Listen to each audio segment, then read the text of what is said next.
आप सभी साधक व साधिकाओं को सादर प्रणाम। आप सभी का स्वागत है हमारे चैनल सत्य ज्ञान साधना में। तो साधकों, आज एक प्रेत की साधना देते हैं, जिसे आप टीटी प्रेत भी कह सकते हैं। यह बहुत ताकतवर और वीर भाव का प्रेत है। ये सीधे साधे साधकों से सिद्ध नहीं होते, ये वीर भाव के साधकों को पसंद करते हैं। जो साधक मद मांस मैथुन इन तीनों चीज़ों को पसंद करता है, उस साधक से ये अत्यंत खुश रहते हैं। और जो हमारे साधक भाई ब्रह्मचर्य का पालन, शील के मार्ग पर चलना और यानी पालन ना कर पाना, उन साधकों के लिए ये साधना है। जो पालन नहीं कर पाते वह साधक इस साधना को कर सकते हैं। यह प्रेत साधक को नाना प्रकार के सुख प्राप्त कराता है, साधक की सभी इच्छाएं पूरी करता है। चाहे वह वशीकरण हो, आकर्षण हो, स्तंभन हो, मारण हो, उच्चाटन हो, कुछ भी हो, इसके द्वारा साधक पल भर में कुछ भी कर सकता है, इतनी क्षमता होती है। एक तरीके से तामसिक ब्रह्म प्रेत भी कह सकते हो आप इसे। तो ये वीर भाव के प्रेत हैं।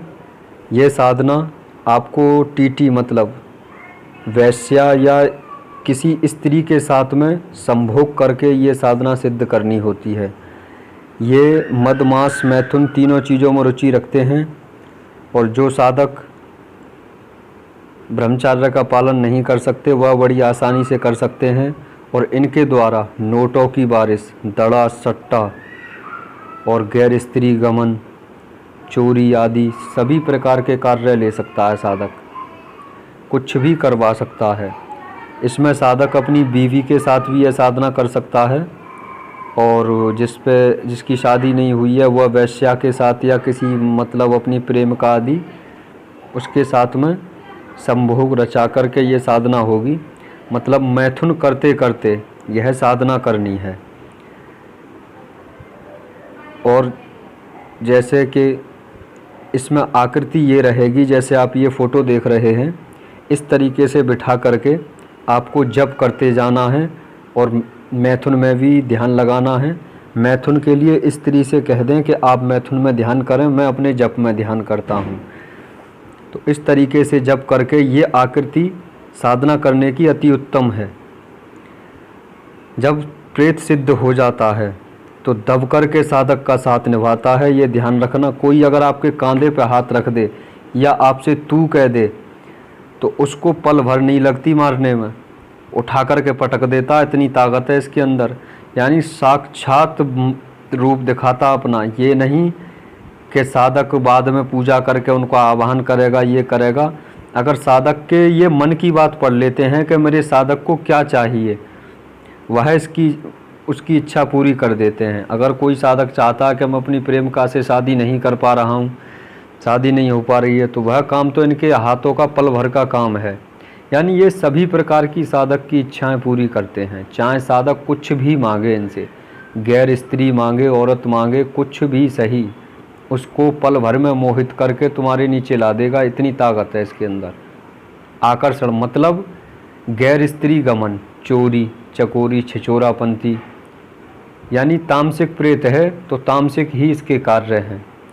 ये धर्म के कार्य कम करता है, ये ध्यान रखना आप लोग। धर्म के कार्य कम करता है, इससे धर्म के कार्य ना ही लिए जाएं तो ज़्यादा बेटर है। देखिए, साधकों कहते हैं कि साधक के पास में एक शक्ति अच्छी है तो एक शक्ति थोड़ी तामसिक भी होना ज़रूरी होती है। क्योंकि आज के ज़माने में बेवजह कहते हैं शरीफाई में सिवा धोखे लात के कुछ नहीं मिलता। तो साधकों ऐसी शक्ति भी होना अपने पास ज़रूरी है कि जो कि हमारा शत्रु हमें परेशान करे, राह चलते परेशान करे, बेफजूल में लोगों को तंग करते हैं। जैसे किसी ने ज़मीन हड़प ली हो तो बेफजूल में, अब मान लो कोई साधक कमज़ोर है, कोई व्यक्ति कमज़ोर है, तो उसका ये मतलब नहीं कि उस पर आप पापाचार करो। ऐसे व्यक्तियों के लिए यह प्रेत हमारी निगाह में बहुत ही उत्तम है और वह कार्य ऐसे ही प्रेत करते हैं। कोई पीर औलिया दस्तगीर या आप देवी देवताओं द्वारा यह कार्य नहीं ले सकते कि फला व्यक्ति को कष्ट दे दो या ये कर दो वो कर दो। अच्छी शक्ति अच्छे काम करती है और ये तामसिक शक्ति है, तामसिक काम करती है। तो ये मैथुन करके सिद्ध होगी। साधना अमावस्या टू अमावस्या है। साधना विधि विधान पूरा शब्दों में लिखा हुआ है और कोई भी साधक इसे बड़ी आसानी से कर सकता है। नॉर्मल जो साधना करना चाहते हैं वह संपर्क कर लें। नमस्कार।